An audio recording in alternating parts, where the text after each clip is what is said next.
मंत्रालय प्रवासी भारतीयों को भेजा गया है, उस पर आपकी क्या? देखिए, जो सपना दिखा रहे थे भारत देश को विश्व गुरु बनाने के, वो आज मौन क्यों हैं? और सरकार से कुछ सवाल हैं। सवाल सिर्फ ये नहीं कि अमेरिका से हालात के मारे भारतीयों को दासों की तरह बेड़ियों में जकड़कर अमानवीय परिस्थितियों में भारत भेजा गया।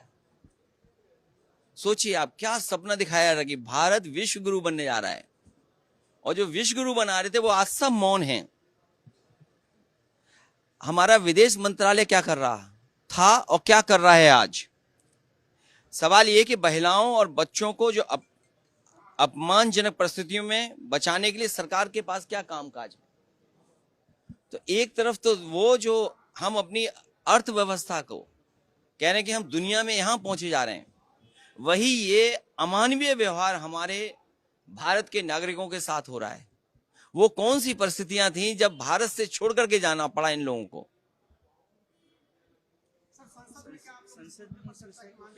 हमारी समाजवादी पार्टी और विपक्ष की मांग है कि सरकार इस पर जवाब दे और चर्चा में शामिल होने का सबको मौका दिया जाए।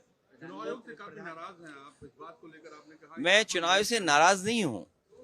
चुनाव आयोग को जो काम करना चाहिए, चुनाव आयोग वो काम नहीं कर रहा है। मेरे हाथ में वो सूची नहीं है अधिकारियों की। मैंने कई मौकों पर आपके साथियों के माध्यम से ये हमेशा कहने की कोशिश की कि मिल्कीपुर का चुनाव अलग परिस्थितियों में और विशेष चुनाव होने जा रहा है। हमारा लोकतांत्रिक देश है, हम सभी प्रेस के लोगों को बुलाना चाहते थे उस चुनाव को देखने के लिए। न केवल अपने भारत के प्रेस के लोगों को बुला रहा था मैं, बल्कि अंतर्राष्ट्रीय प्रेस को भी मैं बुलाना चाहता था कि कम से कम हमारे लोकतंत्र में किस तरीके से मतदान होता है वो देखें और समझें आकर के। मुझे तो ऐसा लगता है, मैं सीधा पार्लियामेंट आ गया हूं, अगर मेरे पे कहीं सफेद कपड़ा मिल गया होता तो क्योंकि इलेक्शन कमीशन मर गया, मैं सफेद कपड़ा उन पे पहना देता। आप सोचिए, अधिकारी जाति देख करके पोस्ट हुए हैं। अभी कुछ दिन पहले लोकसभा में भारतीय जनता पार्टी के लोग कह रहे थे कि कुछ लोग जाति जाति करते हैं। भारतीय जनता पार्टी ने जाति के आधार पर पोस्ट किया है। वहां के एसएसपी को लगातार निर्देश मिल रहे थे, लगातार निर्देश दिए जा रहे थे लखनऊ से, और जहां भी उनके जो गुप्त कार्यालय बना हुआ वहां से। अब आप सोचिए, चुनाव कराने वाले जिम्मेदार लोग कौन हैं? एसएसपी अयोध्या, राजकरण नैयर। सोचिए, एक एसओ, एक पुलिस का अधिकारी किस तरीके से एक नेता कार्यकर्ता को गाली दे रहा था। उसने कार्यकर्ता को न केवल गाली गलौज दी, मारने की धमकी दी। और दूसरा, अभी मेरे पास ऑडियो मिल रहा है मुझे, जब ये ऑडियो वायरल हो गया उसका, पुलिस अधिकारी का, तो वो गांव में जाकर के उस प्रदीप यादव की पिटाई की, उसने मारा पीटा। और अभी सुनने में आया कि जब दबाव पड़ा है तो वो छुट्टी लेकर के भाग गया है। ये अयोध्या के एसएसपी राजकरण नैयर, इसी ने पिटवाया है उनको, और दोबारा पिटवाया जब ऑडियो वायरल हो गया।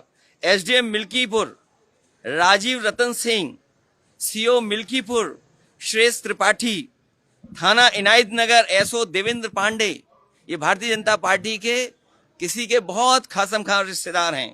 थाना कुमारगंज एसओ अमरजीत सिंह, थाना खंडासा संदीप सिंह, जिला विद्यालय निरीक्षक, जिन्होंने एक एक नाम देख करके पूरी सूची नहीं जारी की। उन्होंने कहा कि पूरी सूची जारी करेंगे तो सब लोग जान जाएंगे कि किस जाति के अधिकारी पोस्ट हो रहे हैं। तो एक एक का ऑर्डर एक एक करके निकाला गया। निरीक्षक, जिला विद्यालय निरीक्षक पवन तिवारी, एडी बेसिक कौस्तुभ सिंह, इनके बारे में आप लोग भी जानकारी कर लेना। जिन मंत्रियों को जिम्मेदारी लगाई थी, जब चुनाव होता है तो कोई भी मंत्री रुक नहीं सकता अपने क्षेत्र में, जिस क्षेत्र में चुनाव चल रहा है। आपको पता होगा, एक बाहर का व्यक्ति जब पकड़ा गया, जब पुलिस ने उसको पकड़ लिया, बाहर की पुलिस ने, तो उसने खुद बात कराने की कोशिश की मंत्री जी से। और ये बात अगर गलत है तो वो तो लाइव था, वीडियो रिकॉर्डेड। आप पता करिए कि किससे बात हो रही थी। वो मंत्री वहीं रुके हुए थे। जो मंत्री थे वो भी छांट के लगाए हुए थे।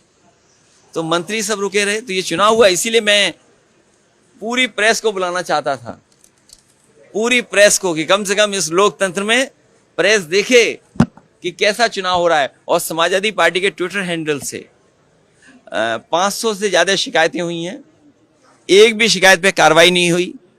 जिस तरीके से मिल्कीपुर लूटा गया, इससे पहले भी चुनाव की लूट हुई थी। अगर चुनाव आयोग उस समय सख्त कार्रवाई अधिकारियों के खिलाफ करता तो शायद मिल्कीपुर में निष्पक्ष चुनाव होता। ये चुनाव निष्पक्ष नहीं हुआ है। इसीलिए हम लोगों ने कहा है कि ये बाबा साहब भीमराव अम्बेडकर जी का दिया हुआ एक अधिकार जो वोट का है, वो भी छीनना चाहते हैं। ये तो सब आपने देख लिया ना कि वोट के अधिकार को भी छीन लिया बीजेपी के लोगों ने। चलिए, धन्यवाद। हैं? बीजेपी कह रहे कि आप खींच मिटा रहे हैं। अरे भाई, खींच में मिटा रहे, फिर हमारी सूची पढ़ दें। अरे सूची पढ़ दें, हम खींच मिटा रहे हैं। एक मिनट जाइए, वो सूची कहाँ चली गई हमारे? ओके, मेरे पत्रकार साथियों, मेरी मदद करने के लिए धन्यवाद, क्योंकि आते में कई कागज मिल गए हैं। अच्छा, सूची पढ़ दूं? SSP Ayodhya Rajkaran Nayyar, SDM Milkipur Rajiv Ratan Singh, CO Milkipur श्रेष्ठ त्रिपाठी, थाना इनायत नगर एसओ देवेंद्र पांडे, थाना कुमारगंज अमरजीत सिंह, थाना खंडासा संदीप सिंह, जिला विद्यालय निरीक्षक पवन तिवारी, एडी बेसिक कौस्तुभ सिंह। अभी भी बात समझ में नहीं आई? बात तो समझ गए हो, बस इतनी सी बात है कि बात तो आप समझ गए हो।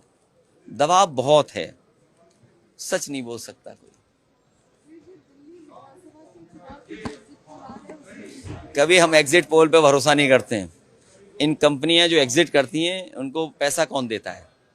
सर, संसद में आपने क्या मिल्कीपुर का मुद्दा उठाया, या फिर जो मिल्कीपुर अवैध जो भारतीय रह रहे थे जो डिपोर्ट हुए इंडिया में, वो बहुत लेट हो गए आप, थोड़ा लेट हो गए। कोई शेयर कर ले।